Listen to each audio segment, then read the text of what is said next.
Hello, everyone. Thanks for joining us today. Welcome to the online Master in Public Health Information Session. My name is Jeanette, and I'll be moderating the video presentation today.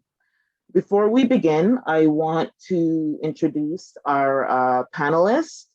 First, we will begin with the online MPH Program Director, Dr. Frazier Beatty, and I'll ask him to just introduce himself. So good afternoon, good morning. Not sure what time it is where you are, but I am the program director, Dr. Frazier Beatty.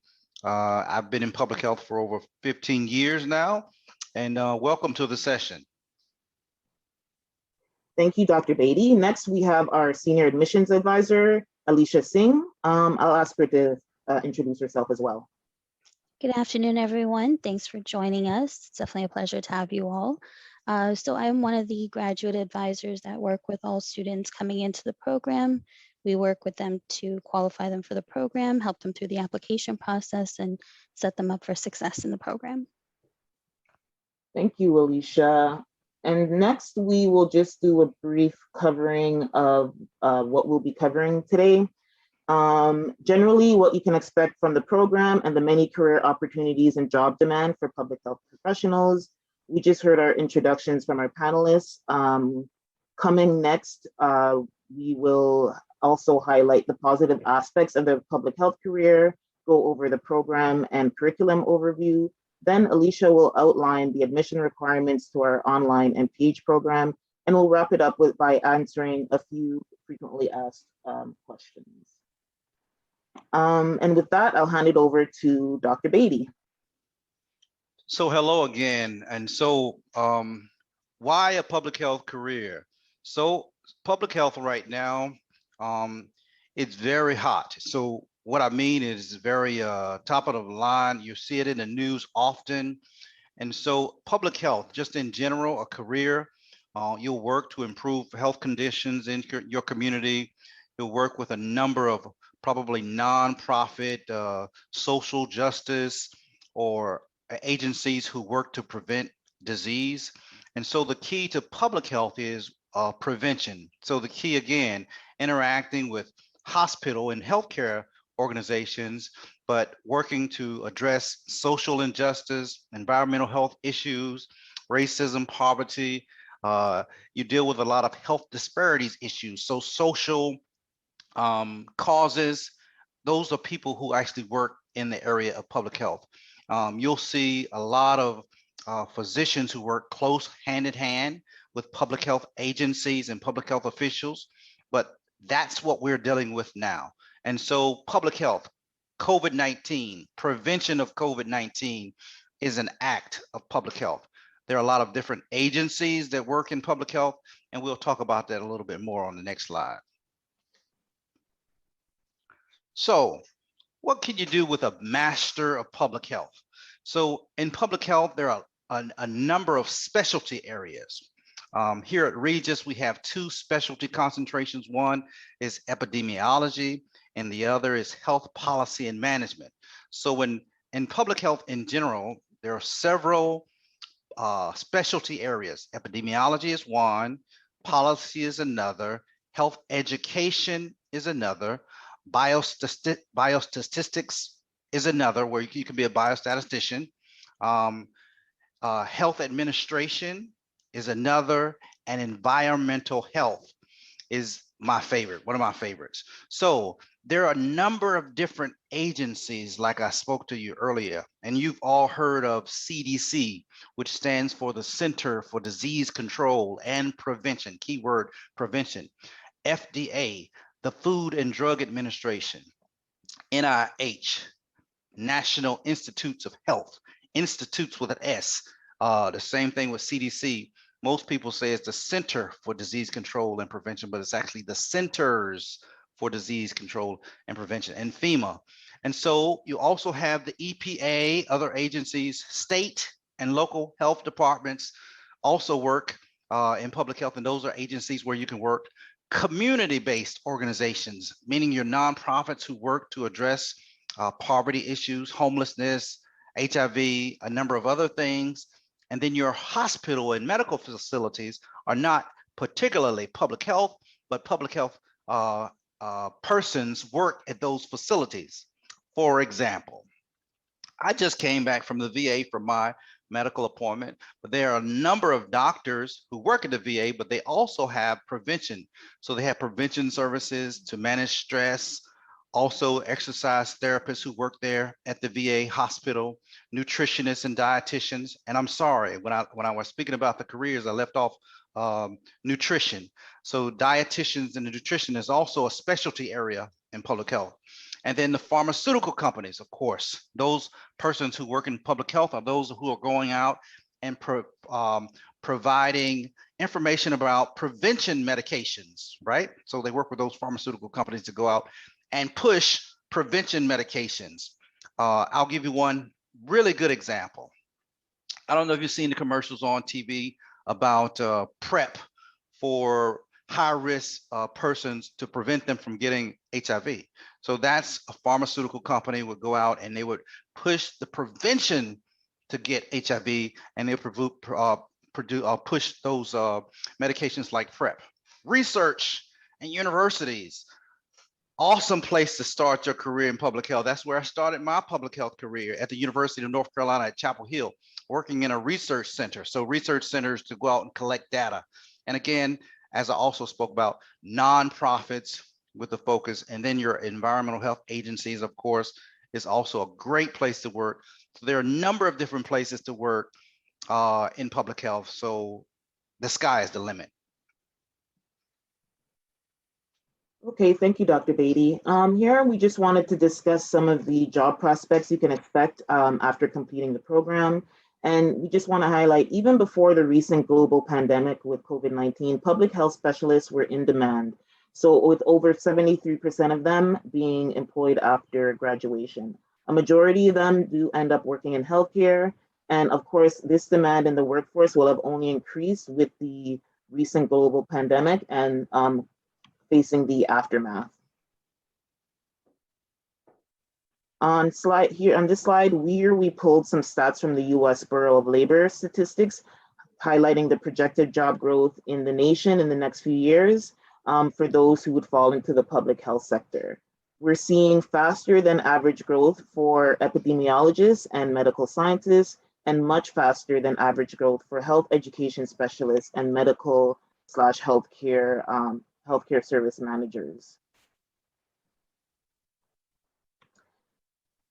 Here, I'll just ask Dr. Beatty to touch on the impact of the pandemic may have had in the public health workforce in the recent couple of years. So if you're like me, and I'm a news junkie, you've seen public health, you've seen COVID-19 information all over TV, but of course, there were several, I mean, every state had them, contact tracer investigation jobs. Every state was posting anywhere from, we need 100, we need 150, you know, so on and so forth. Sometimes thousands in like states like New York. Telehealth is major because we could not go to the doctor because of COVID. The telehealth platforms have increased significantly. So for instance, just like I said, I went to the VA, I was not allowed to go to my medical care. So I had to do everything via telehealth. So the telehealth platform has increased incredibly in the healthcare industry. Surveillance, going back to the contact tracer and investigation, those are surveillance people, and the data analysts are people who work in the epidemiology section of the health department, the federal health department and the public health, local health department. Recovery, of course, with disaster response and recovery, the public health workforce has increased immensely. So there are a number of jobs, and COVID has just made it more prevalent for you to see more public health job and opportunities. One of the things that Jeanette spoke about really clearly is that public health education jobs are increasing higher and higher and higher and higher. So everybody is a public health educator. Once you get a master's degree in public health, you become an educator because you're always educating people about new technologies and new things in public health. So awesome jobs, awesome job opportunities for you to grow in public health. So the American Rescue Plan. Here's another great opportunity for public health professionals.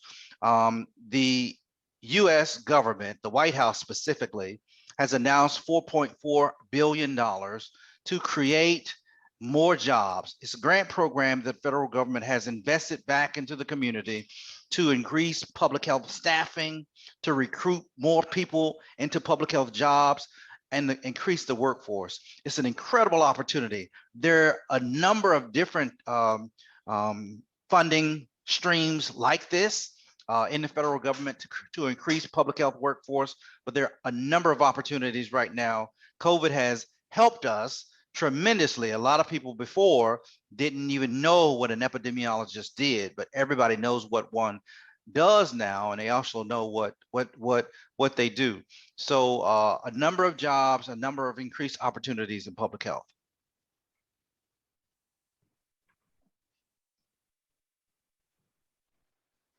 So our curriculum here at Regis College, let me just give you a little background. So a Master of Public Health, every university or every college that has the Master of Public Health, they have foundational courses.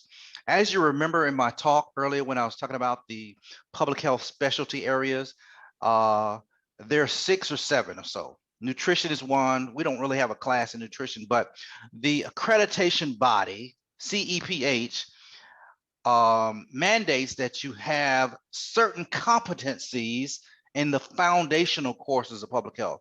So you have to have some competency in biostatistics, some competency in epidemiology, and you'll see those classes listed.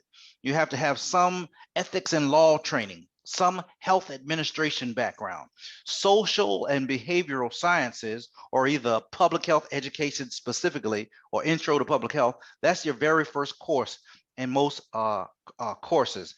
An environmental health course. And those are the basic foundational courses that every student has to have. Every program also has what we call a capstone course. And that is, in the olden days, what you would call a thesis. So it's a thesis paper. The capstone is your thesis paper. And every course now, according to our accreditation body, has an applied practice experience. And that's the course that's at the top, PBH 632, Applied Practice Experience. And that course is the field work, the practicum. And so those are the key courses for your foundational courses.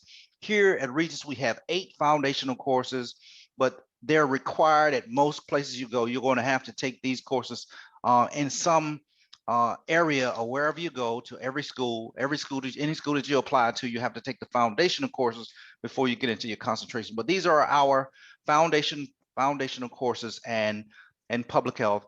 And as you see from the slide, our program takes about 27 months to complete.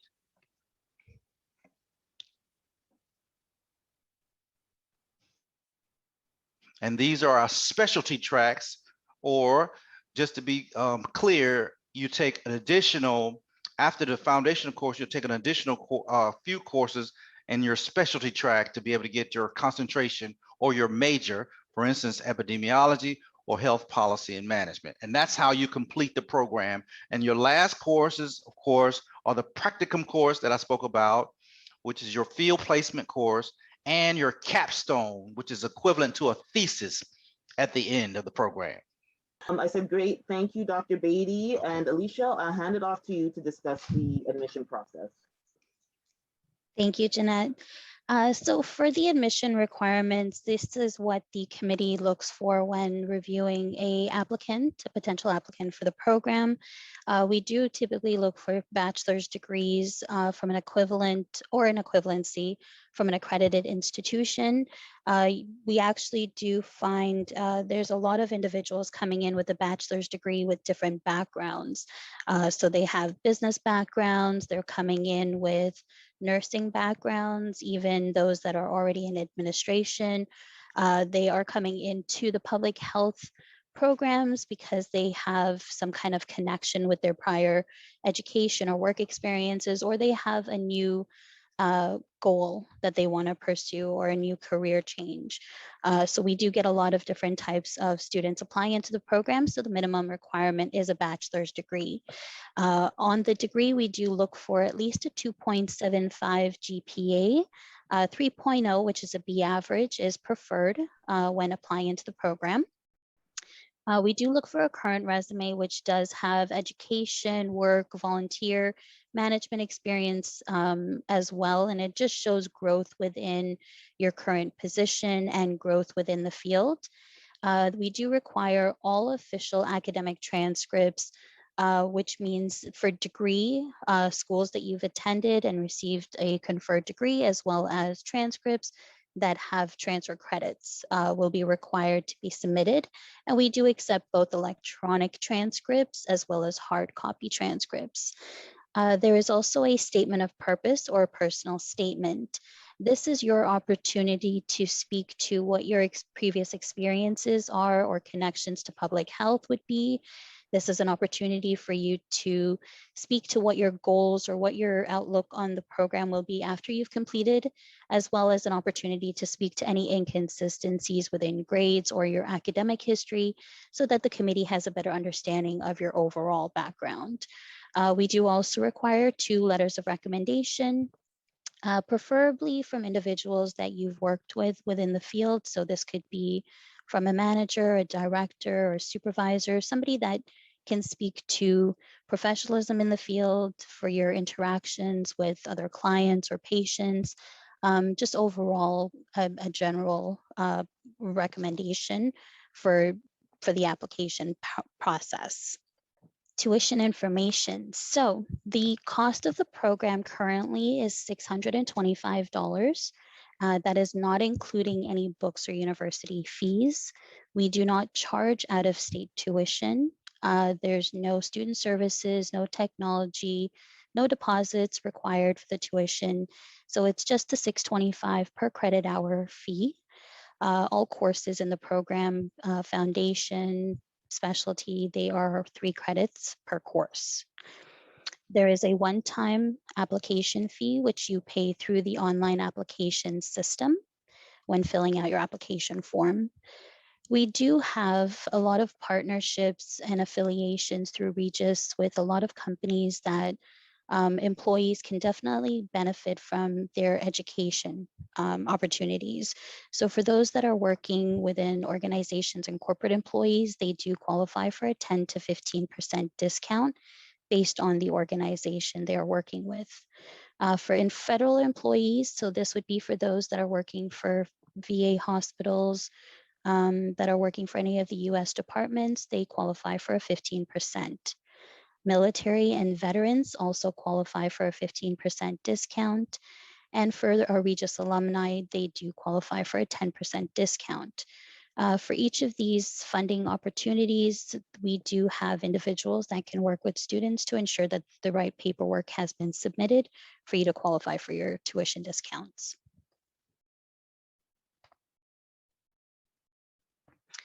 Student support services. As a student that is accepted into the program, most students feel that with an online program, they're disconnected from access to instructors and support, which is not necessarily true. With our program, once students have begun starting classes, they do have an opportunity to connect with a student support specialist.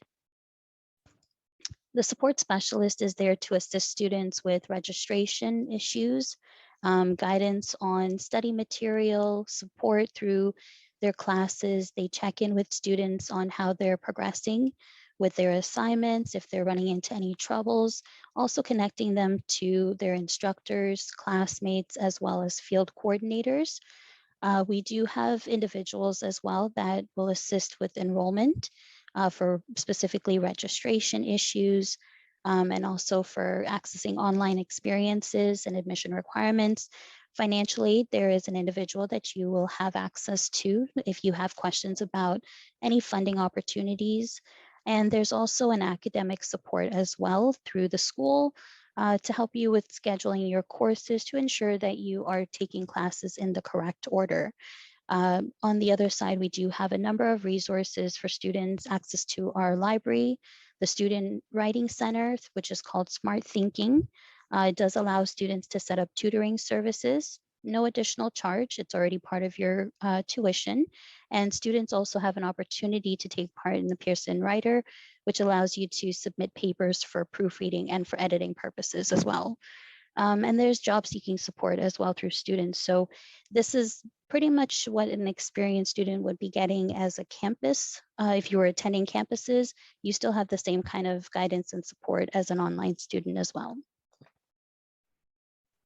Thank you, Alicia. So before we wrap up, I wanted to cover some of our frequently asked questions. We get a lot of questions coming in from new students all the time, and these happen to be the top 3 that we just wanted to ensure we went over.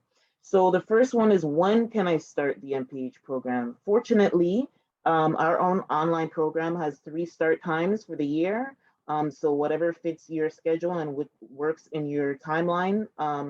January, which is our spring term, May, our summer term, and as well as September is our fall term.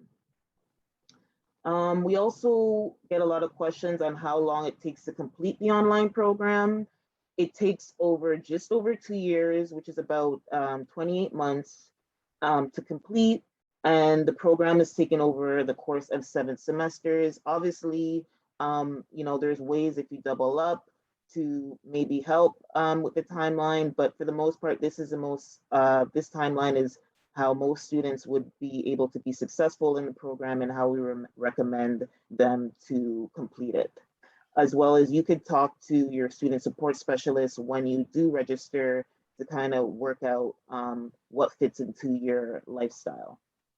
Is the MPH program accredited by the Council on Education for Public Health, which is also known as the CEPH?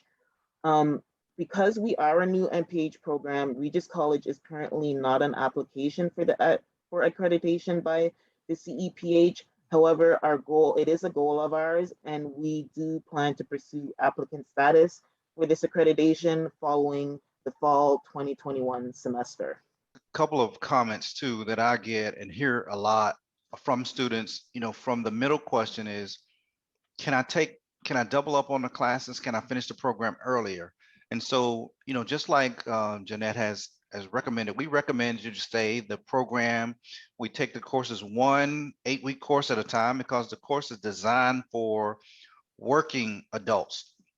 So working, for you to be able to, do the coursework and get everything in on time, we suggest that you take 1 course every 8-week term, and then go through the program that way. There are circumstances where you could take more than 1 course, but it has to be approved. For instance, the program director has to approve it, and I don't recommend it if you are working. So if you have a job, it's going to be something that we discourage you from doing, but there are circumstances where you could probably take 2 courses if they're offered at the same time, and you can take it, and it's not going to throw you off from the other ones. To go back to the CEPH accreditation, which is true, we will start the process following the fall semester. So the fall semester ends at the end of December, and that time we will be looking to apply for application status. It does not mean that we will be guaranteed acceptance, or even guarantee that we'll be guaranteed to get to the application status, but we will pursue it after the fall semester. And that's all I had. Okay, thank you for the additional information. So now we've come to the end of our information session. We'd ask, if you're interested in starting or have any more questions, to please get in touch with us. If you come up with any questions after watching this video, feel free to contact our admissions team, and we have all the contact info below. With the booking we recommend you book an appointment through our Visita page. So that you book an appointment at a time that fits your schedule. We know everybody's busy, so we take early morning calls, evening calls. So just please get in touch, and we're happy to walk you through the process and help you move forward with the program. And finally, I want to thank everybody for watching, and we look forward to hearing from you. Thank you.